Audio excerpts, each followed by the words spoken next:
78 15 233 37 81 52. Avec nous sur le plateau, comme tous les lundis, après 8h30 et tous les jeudis après 8h30, Emmanuel Tchongon. Bonjour monsieur. Hello, good morning, sir. How are you today? I'm good. Very happy to see you. My pleasure is... Encore plus quand on va reparcourir ce magnifique livre. On va causer avec Ima. Oui, bien sûr, qui nous rappelle... Ou alors quand Ima va causer avec nous. Oui, effectivement, quand il va nous redresser. Et dans l'autre sens, bon, c'est quand on en profite forcément. Elle va nous redresser. Voilà. Et donc, Ima Wonja, je vous le disais il y a un instant, cette femme qui est devenue par la force des choses handicapée. Je dis handicapée, je mets ça comme ça parce que dans son livre, elle nous dit que c'est quoi le handicap finalement? Est-ce que c'est toujours ce qu'on voit de l'autre? Donc elle tourne autour et puis elle nous fait remarquer qu'en fait elle a raison, que ce n'est pas toujours ce qu'on voit de l'autre. Moi je dis handicapée parce que si je veux décrire physiquement, elle a perdu l'usage de tous ses membres et même de la parole aujourd'hui suite à un AVC. Et la situation dans laquelle elle s'est retrouvée finalement l'a amenée à comprendre que en fait sa vraie vie et sa vraie nature, ou alors la vraie nature de l'homme sort à ces moments-là véritablement et nous amène à découvrir qui nous sommes véritablement et surtout enlever tous les honneurs qu'on met sur un certain nombre de choses sur la terre. Ça reste les choses de la terre. Et donc, Emmanuel, c'est... La bienveillance. La bienveillance. Ce matin, on va parler de la bienveillance. Voilà. Et sans regarder le dictionnaire, parce que Ima nous amène à retrouver même une extension des définitions classiques des choses. Il faut veiller sur le bien. Une extension, vous l'aurez compris comme ça. Donc pas la définition connue, mais derrière, ce qu'il y a derrière la définition. Oui, il y a toute son application. Elle est très pratique. Et ici, en bienveillance, veiller sur le bien. Ou bien veiller que le bien existe et qu'il est ressenti.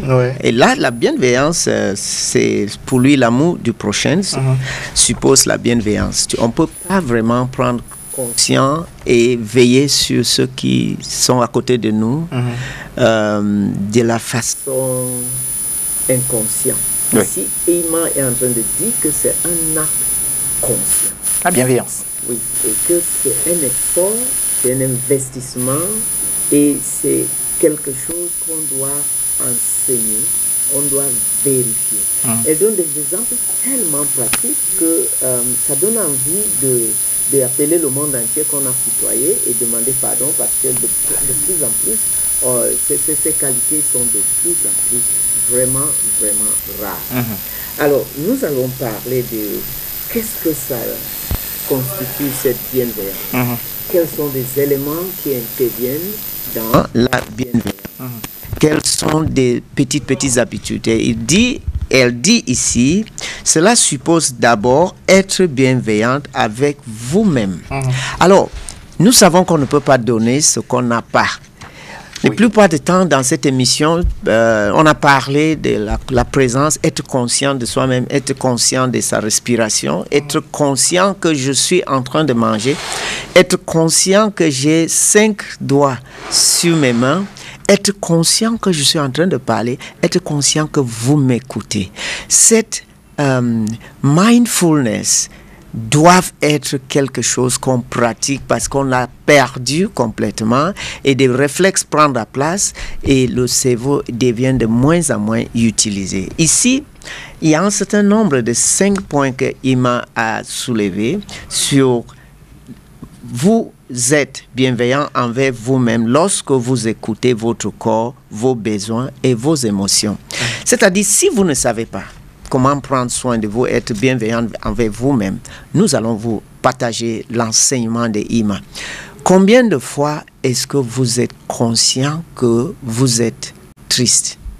Est-ce que vous êtes consciente que vous êtes tendu? On a des regards autour de nous qui nous renseignent que quelque chose ne va pas. On continue à foncer. On a des habitudes qui disent mais qu'est-ce qui ne va pas avec elle? C'est pour vous amener à prendre conscience que vous n'êtes pas la personne qu'on a l'habitude de voir et de la façon dont vous vous comportez, mais vous êtes indifférent.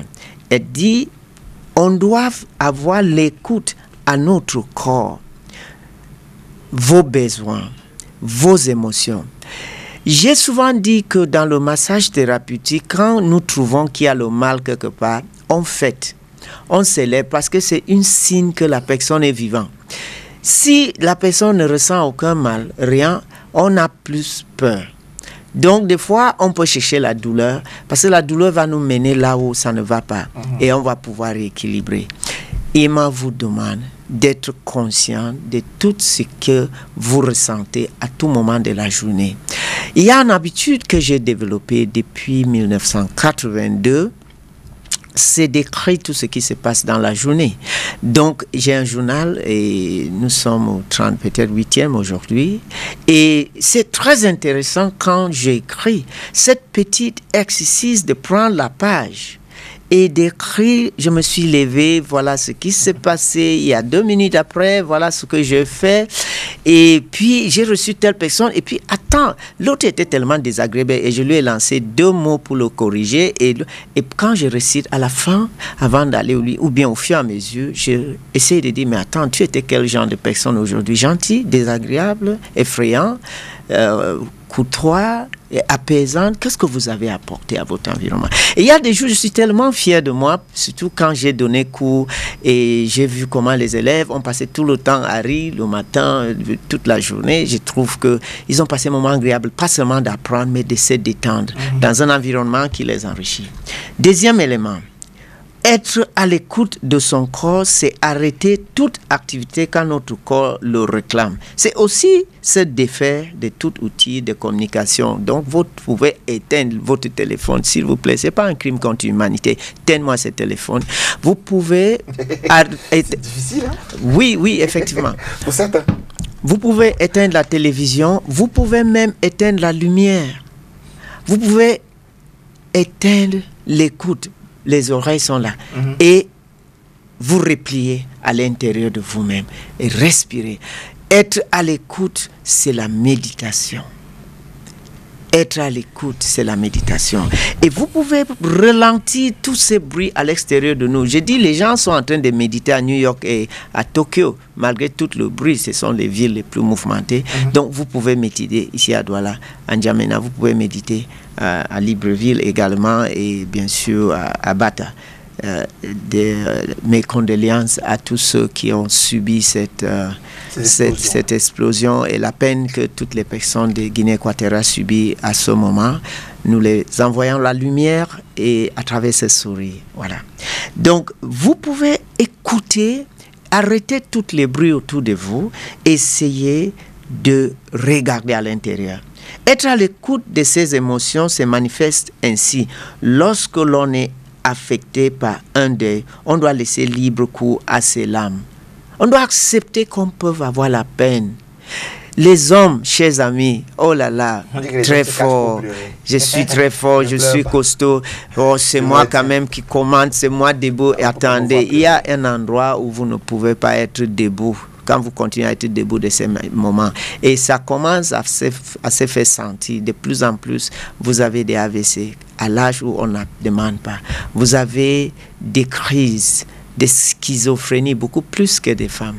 Vous avez des sautes des humeurs, hein, des crises de colère et des exaspérations, des agressivités inexplicables. Et les hommes, chers amis, moi je sais que on nous a dit, et souvent c'est les mamans qui disent que sois fort, tu sais que c'est toi le père de cette maison. Bon, écoutez, les mamans disaient ça pour qu'on soit à la hauteur, mais eux aussi nous ont appris à certains moments de calmer, laisser tomber, de pleurer, de demander pardon, de dire que j'ai fait une erreur, de demander, explique-moi comment ça se passe. Et puis, chère chérie, des fois vous pensez qu'on se moque de vous. Quand on demande sincèrement que vous nous aidez, que vous nous trouvez la réponse, quand on dit que essayez de le faire, vous avez aussi toujours pensé qu'on est plus intelligent que vous. C'est ça aussi. Vous avez toujours fait croire que nous, on a toute la réponse, mais on fait semblant. Mais des fois, sincèrement, vraiment, on ne connaît pas comment ça se passe et on vous demande d'aller gérer. Des fois, les problèmes concernent les problèmes des enfants. Et on sait que si on arrive là-bas, on va faire gaffe. On dit, chérie, va à l'école, va gérer. Et vous commencez à dire que vraiment vous esquivez de fois. On sait qu'on a des limites. Alors, des fois, il faut aussi que les hommes, vous dites à madame que j'ai des limites, je n'ai pas de compétences. Je vous ai souvent dit ici que si ma femme est gendarme ou policier, dès que les bandits toquent à la porte, moi je passe, je pars derrière le lit et dis chérie, va voir ce qui se passe. Ça dit, je n'ai pas de problème à trop réfléchir. C'est elle qui manipule les armes, c'est elle qui connaît le caractère. De son côté, voilà. Oui, elle connaît tout ça. Elle avance, moi je suis. L'affaire de que c'est toi l'homme. Non, là, elle avance, je suis. Hein? Et quand elle a fini de neutraliser, je l'embrasse et je dis que je t'aime. Bravo. Ah, oui, bravo. J'ai vraiment mon King Kong, mon acteur de temple de Shaolin avec moi. Donc voilà, c'est tout simplement comme ça. Donc il y a des moments où il faut qu'on reconnaisse qu'on n'est pas compétente, qu'on est faible, qu'on est fragile. Et il faut aussi apprendre à pleurer devant vos femmes. Pleurez devant vos bien-aimés, pleurez devant vos amis. Et pleurez des fois pour rien. Laissez ces larmes couler. Mon père pleurait tout le temps. Mais c'était pas pour rien. Hein? Bon, pleurer parce qu'on pense que c'est pour rien. Voilà. Mais c'est quelque chose de profond. Mon père pleurait tout le temps. Et j'aimais le voir pleurer. Il était très beau, il était très mignon quand il pleurait, mon père. Est-ce que ta mère n'en a pas profité? Non, il était... Elles s'en vont profiter, les non, femmes. Non. Pour peu qu'elles vous voient pleurer et que ça se répète. Non, il était... Lui, là... C'était un monsieur... Attendez, on va toucher. C'est un monsieur avec beaucoup d'autorité qui commandait... Toute sa vie, il a commandé. Oui. Mais quand c'était nécessaire de montrer qu'il était touché, et il pleurait toujours quand les bien-aimés. Mon père était pasteur, donc à chaque fois, il pleurait quand il enterrait beaucoup de ses chrétiens. Et quand il perdait des gens qui ont donné beaucoup pour ce monde est parti comme ça, il souffrait et tu pouvais voir qu'il va parler toute une semaine de cette personne. Donc, être à l'écoute de ses besoins et des émotions, c'est aussi quelque part rester authentique. Wow, congruence. Je pense que mes élèves sont en train de suivre cette émission. Dans le cours des massages, on est en train de parler de cette loi de monsieur, le thérapeute, voilà, le nom vient de m'échapper, ça reviendra. Carl Rogers, qui parle de congruence, du respect de l'autre sans jugement, de l'acceptation totale, mais d'être vrai. Vous savez, il y a des fois, on sourit avec les dents, on fait des grimaces, pourtant à l'intérieur, on est en train de maudire la personne, mais on fait semblant de sourire. Donc, on dit, il faut être vrai, il faut être authentique, il faut être sincère. Il faut dire à celui qui pense que c'est toi qui donnes toujours, chérie, donne-moi 1000 francs. Je ne sais pas l'agent taxi. Il faut apprendre à dire que j'ai faim. S'il te plaît, partage ton pain avec moi. Il faut être vrai. Il faut accepter. Dire à l'autre ce qu'on lui reproche, véritablement. Il faut dire ce qu'on pense sans le garder. Il faut accepter de faire une erreur, même en le disant. Il faut accepter que l'autre va se fâcher. Peut-être ne va pas te comprendre aujourd'hui, mais va te comprendre peut-être 6 mois après. Mais il faut être content de rentrer en disant que j'étais vrai. Oui. J'ai dit sincèrement ce que je pensais. Et je l'ai dit par amour, pas pour faire du mal. On ne m'a pas compris, mais ce n'est pas grave. Il y a des fois qu'on veut toujours faire bonne impression, on veut toujours marquer le point, on veut toujours passer pour celui qui est invincible. C'est faux. Personne n'est invincible. On en a vu comment ça frappe à gauche et à droite. Là où c'est le moins attendu, ça frappe. Et donc, laissons cette comédie, ça ne sert à rien. Ça augmente seulement ton stress personnel. Parce que quand tu es en train de mentir, tu passes plus de temps à le cacher. Ouais. Tu passes tout le temps à le cacher que d'être créatif, de développer les solutions pour ce qui vous dépasse. Je suis thérapeute et dans beaucoup de sciences, nous avons beaucoup de temps pour dire aux gens de repartir à leur vraie vie. Tout le monde connaît son vrai niveau et sa vraie vie. Tout le monde connaît ses vraies capacités. Mais de temps en temps, on a vécu dans le mensonge pendant longtemps tellement que le corps est en train de dire, gars, comme tu vois là, j'en peux plus. Et c'est à ce niveau où on est en train de vouloir craquer, mais notre culture de ne pas démissionner, hein, le fait qu'on ne démissionne pas, qu'on n'accepte pas que ça m'a dépassé, c'est là où le corps te lâche même en plein carrefour, et à ce moment-là, vous n'aurez personne d'autre à faire.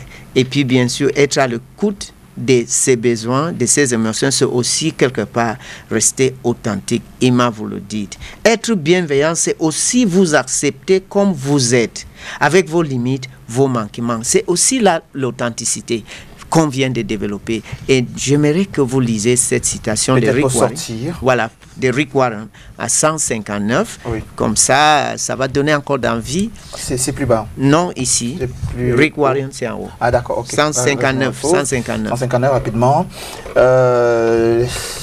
La plus grande distraction d'entre toutes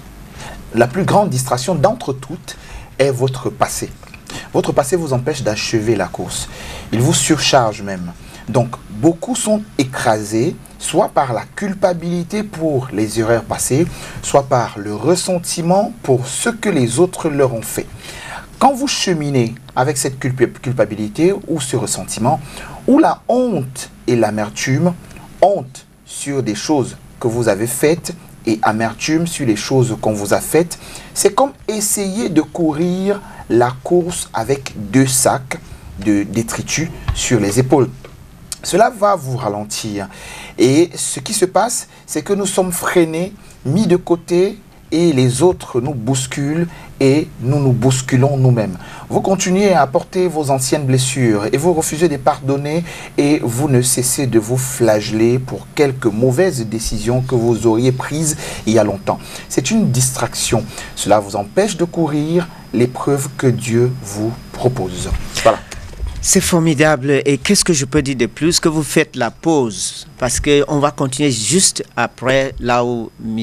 Christian vient d'arrêter. D'accord. Et ce sera lundi après 8h30 dans cet ouvrage, Osez dire oui à l'univers de Irma Wonja. Formidable, que vous retrouverez sur sa page Facebook Irma Wonja. Et irmawonja@yahoo.fr si vous voulez communiquer avec elle. Merci Emmanuel. Merci chers téléspectateurs. À demain 7h. Bonne journée.